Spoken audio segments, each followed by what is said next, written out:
You said you're a technology guy, and I know your film background. But how did you get into the crazy industry of prop tech? Yeah, it's kind of a bank shot because I had my roots are actually in entertainment, in developing technology for Hollywood at a time when technology didn't really exist. I mean, this makes me sound like an old man, but it's absolutely true.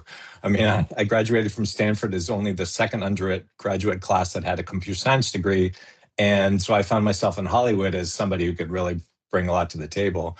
And I actually started in animation.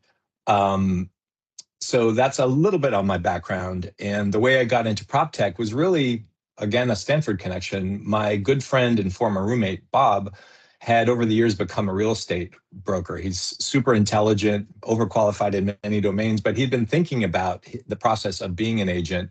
And he invited me to consult essentially on an idea he had in improving offer submission. He was finding that the lack of transparency was doing his clients no good. They were motivated buyers. They wanted to actually put an offer down on their place.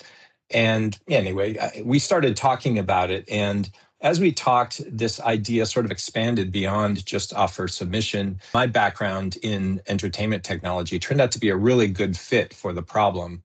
But when you make a film, especially an animated film that can involve hundreds of people, it's a huge collaborative process, and transparency is hugely important. Everyone needs to know like what the latest status of scenes are, where we stand in the process for every one of those assets.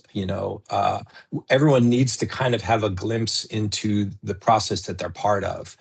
And my experience as a buyer and seller of homes was that level of opacity is kind of what I experienced as well. Like I very much wanted to be able to wake up, when I was waking up without meaning to in the middle of the night at 2 or 3 in the morning with some anxiety, I wanted to be able to go online and find out where we stood in the process of selling my home. And I think that's kind of what we're doing at Snapdoor here.